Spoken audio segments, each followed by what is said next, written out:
Assalamualaikum warahmatullahi wabarakatuh. Salam muda moderat. Halo Sobat Muragama, alhamdulillah pada siang hari ini kita masih diberikan kesempatan untuk bertemu kembali.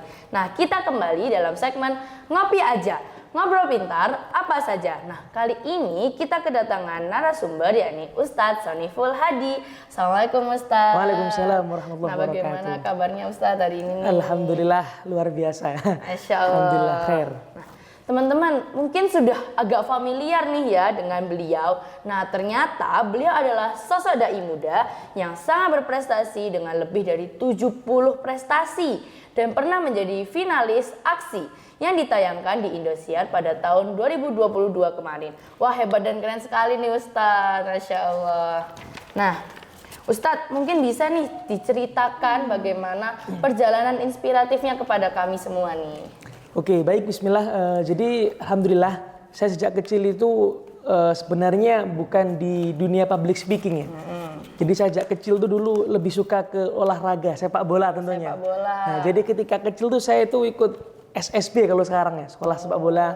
Sampai ikut di event Porseni dulu, Porseni MI sepak bola. Alhamdulillah juara 1 sepak bolanya. Keren. Nah, akhirnya ketika saya itu kelas 6, saya sakit selama 1 bulan.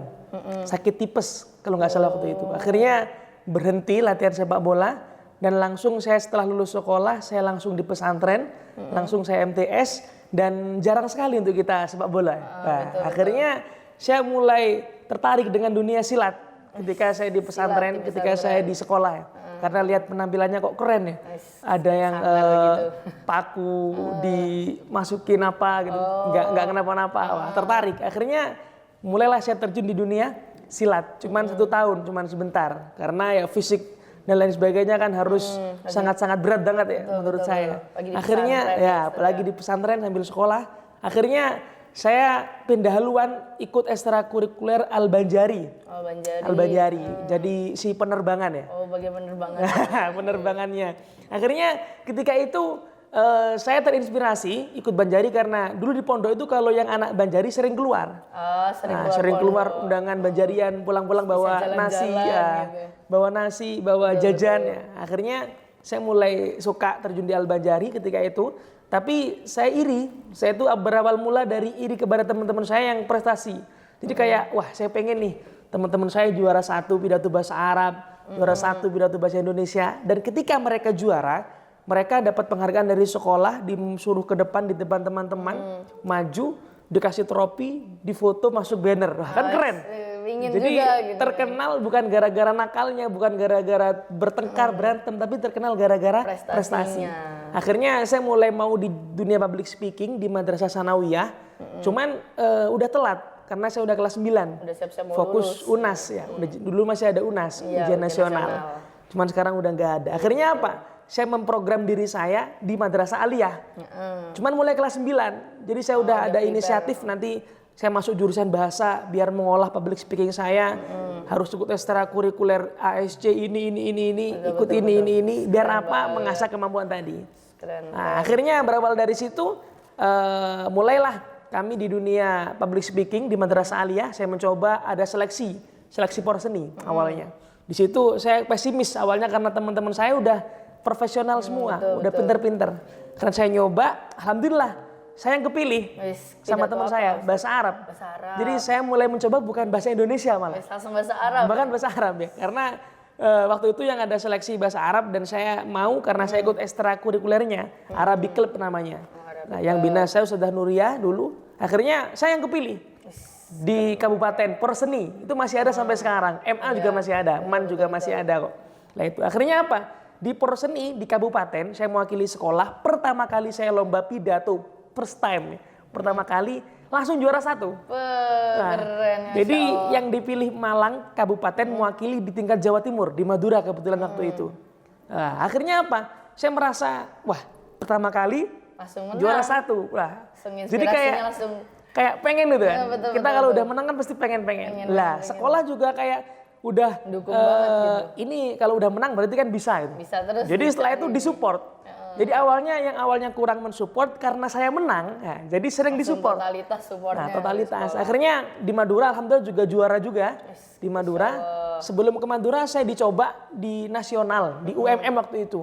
lomba khutbah bahasa Arab nasional di UMM. Alhamdulillah juara 2. Pertama kali nasional. Langsung nasional juara 2. Setelah itu ke provinsi dan terus saya ikut di mana-mana, di Jakarta, di Jawa Tengah, Jawa Barat online, di Papua, Kalimantan juga ada waktu itu eventnya. Alhamdulillah sering juara 1 nasional. Keren. Juara 1 nasional. Terus saya tuh mikir, masa saya nggak bisa terjun di dunia bahasa Indonesia. Iya, Saya orang Indonesia, masa bahasa Arab terus? Agak pengen dong kita menggali yang lain. Betul. Akhirnya saya nyoba di bahasa Indonesia. Pertama kali waktu itu di Kapolres Kota Malang, bukan kota sih, Kabupaten Malang. Kapolres, eventnya hadiahnya besar. Iya. Hadiahnya besar, 2,5 juara 1 kalau nggak salah dulu. Saya ikut pertama kali bahasa Indonesia. Awalnya mau di Jombang, cuman nggak jadi. Karena ada efek corona dulu kalau nggak salah. Iya, betul. Akhirnya saya ikut first time di Kapolres, pertama kali bahasa Indonesia, juara 1. Masih ke bawah yang bekas yang Pertama bahasa kali. Arab kemarin itu ya. Pertama kali. Akhirnya kayak seneng nih.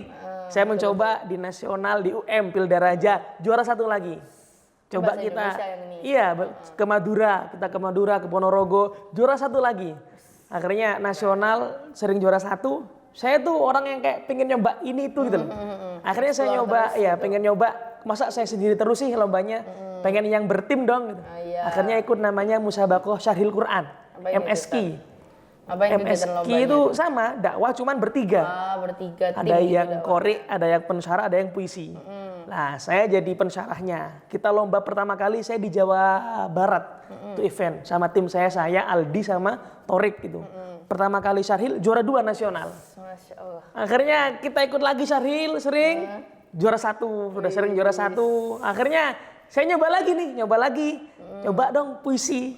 Belum pernah puisi nih, belum pernah puisi ya. Akhirnya di Madura itu saya ikut event dai sama puisi. Alhamdulillah juara 1 juga puisinya nasional puisi. Sampai saya tuh lulus Madrasah Aliyah, saya bawa 40 sertifikat, yang 2 internasional dulu di Yordania sama di Korea, dai. Keren banget. Alhamdulillah juara, yang juara di Yordania juara 2, yang di Korea 10 besar ya. Terus yang selainnya nasional, terus yang 3 kalau nggak salah, yang 3 itu provinsi, yang 2 kabupaten, yang lain nasional, itu 40. Sampai saya kuliah kan pengen terus berkembang nih. Di kuliah ikutlah, ya ikut-ikut, iseng-iseng aja gitu. Ikut-ikut biar jadi motivasi buat teman-teman. Di kampus kita ikut-ikut lomba macam-macam. Dari saya ikut lomba terjun di videografi juga ikut. Dibuat film pendek juga ikut. Coba semua. Kemarin nih Tartil ikut, Tahfidz ikut. Ikut semua. Sampai sekarang itu kalau di CV, kebetulan yang di CV saya yang saya kirim itu CV-nya yang agak lama. Kalau sekarang alhamdulillah saya udah 100 berapa lomba itu yang alhamdulillah yang kami pernah ikuti itu. Sampai detik ini. Jadi Insya Allah, ketika di Aliyah sampai di kampus seperti itu.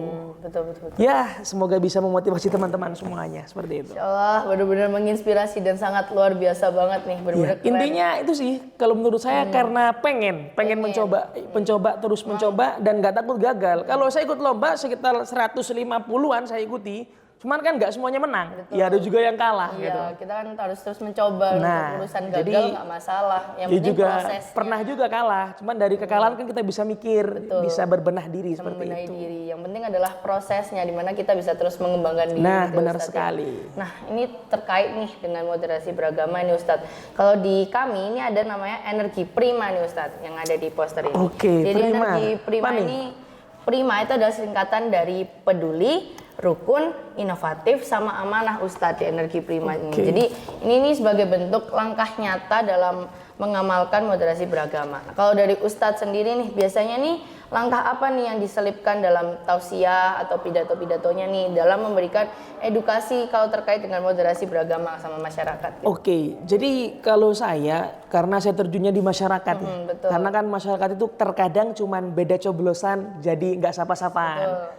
Gara-gara beda kunut sama nggak kunut, akhirnya jadi bertengkar, berantem. Gara-gara beda ini itu jadinya berantem. Nah ini jadi kita tekankan bagaimana caranya kita di masyarakat itu harus benar-benar yang namanya tahu dan mengerti apa itu moderasi beragama, saling menghargai, mau toleransi. Maka kuncinya kalau itu udah kita bisa laksanakan akan muncul yang namanya kerukunan. Betul sekali. Nah, maka kita harus bisa rukun. Orang Nabi Muhammad aja dulu ya, kan berbagai macam-macam tuh yang didakwai, dari yang Nasrani, yang Yahudi, bahkan Nabi pun dilempar ya. Beliau nggak marah. Nah, beliau nggak marah. Maka dari sini kita harus bisa meniru kunci dari semuanya, bisa kita menghargai satu sama lain, mewujudkan suatu kerukunan seperti itu. Apalagi di sekolah nih ya, apalagi kita di sekolah ada yang berkulit putih, berkulit agak hitam, Bang. Ntar jangan dibilang, oh ini maghrib neng maghrib. Nah ini kan sangat-sangat menjadi bullying juga nantinya. Nah, bullying maka jatuhnya. kurang pas untuk kita Betul sekali. lakukan di sekolah seperti itu. Betul. Nah, baik nih, pertanyaan terakhir nih Ustadz. Nah, menurut Ustadz, tantangan apa sih yang dihadapi oleh pemuda seperti kami ini dalam upaya menyebarkan syiar baik, yaitu moderasi beragama ataupun syiar-syiar lainnya? Dan boleh nih bagi-bagi tips dari Ustadz, gimana caranya ngatasi tantangan-tantangan tersebut? Oke, mungkin kita sebagai anak milenial tentunya ya. Anak-anak muda. Sudah nggak milenial. Udah Gen Z. Udah Gen Z ya, sama saya juga Gen Z. Jadi Gen Z itu kita kan suka yang instan, suka yang gini-gini. Terkadang kita itu kayak meremehkan sesuatu hal yang mungkin bisa jadi orang lain itu sakit gara-gara ucapan kita, gara-gara omongan kita. Maka sebagai Gen Z yang suka jeplak, suka ngomong, suka terserah ngomongnya apa, apalagi di lingkungan sekolah nih. Ayo kita jaga baik-baik gimana caranya antar teman, saling tadi kalau prima kan ada peduli nih. Nah, peduli lingkungan, peduli kebersihan, peduli kerukunan juga. Nah, agar apa? Agar bisa menumbuhkan suatu lingkungan yang bisa rukun. Kalau udah rukun nanti akan muncul nih inovatif yang baru kan. Muncul karena apa? Kuncinya rukun. Kalau mau rukun kan pasti gimana nih kelasnya mau dipakai gambar apa, mau dikasih hiasan apa. Kalau gak rukun kan nggak mungkin. Pasti enggak. Males deh, terserah lu deh. Apa kata gua dong. Nah ini, maka kunci kalau menurut saya, ayo kita rawat bareng-bareng kepedulian kita terhadap lingkungan maupun terhadap satu sama lain. Agar menjaga yang namanya kerukunan. Nanti akan muncul yang namanya inovasi baru. Ini sesuai nih saya udah sangat-sangat mengacungi jempol untuk kreasi yang namanya Prima ya. Karena dengan peduli akan muncul yang namanya sifat rukun. Nanti bisa memunculkan nih inovasi-inovasi karena sebab kita jadi orang yang rukun. Setelah itu apa? Muncullah nanti moderat, kita mau menghargai satu sama lain. Dan yang terakhir tadi apa? Amanah. Setelah kita udah memenuhi semuanya ini pasti kita akan bisa jadi siswa-siswi yang amanah sesuai dengan programnya visi misi sekolah seperti itu. Betul sekali, betul. Ya mungkin kalau tim moderasi mungkin kita akan bergerak nih banyak masanya ya. Kadang kita dicemooh, kadang kita diejek, itu biasa. Dalam kita tantangan melakukan suatu hal yang baik atau berdakwah pasti gak akan lepas daripada ejekan, cemooh atau orang yang kurang suka dengan kita. Betul sekali. Maka kuncinya apa? Tetap terus semangat meskipun ada orang yang tidak suka, meskipun kita dimarahin, kita diomelin, kita disengitin. Tapi apa? Yang penting niat kita menyebarkan kebaikan seperti itu. Maka jangan pernah bosan. Betul sekali. Karena kalau kita sudah memang memiliki niat yang baik dari awal, apapun tantangannya harus bisa diterjang ya Ustaz. Nah, seperti itu. Supaya kita bisa terus menyebarkan, karena visi kita di awal adalah menebar kebaikan, bukan meladeni berbagai ejekan gitu. Betul sekali. Siap. Nah, baik nih, sebelum kami akhiri mungkin boleh nih dari Ustadz Shonif memberikan dukungan nih buat Energi Prima di MAN 1 Kota Malang ini nih. Oke, jadi saya sangat-sangat bangga karena di MAN 1 Kota Malang ada yang namanya tim moderasi beragama yang mungkin tidak semua sekolah itu punya. Betul. Maka sebagai upaya, ayo kita semuanya, ayo kita para guru, para siswa-siswi MAN 1 Kota Malang kita support. Dengan cara apa? Kita support nih yang namanya Energi Prima. Lah, kita support program-programnya, kita support aksi-aksinya, kita support semua fasilitas-fasilitasnya agar apa? Mewujudkan madrasah yang bisa bertoleransi dan juga bisa bermoderasi di tengah-tengah masyarakat seperti itu. Betul. Nah, terima kasih Ustadz atas dukungan dan motivasinya. Nah, baik Sobat Magesa, demikian tadi adalah Ngopi Aja edisi bersama Ustadz Shoniful Hadi. Sampai jumpa pada edisi selanjutnya. Terima kasih dan wassalamualaikum warahmatullahi wabarakatuh. Salam muda moderat.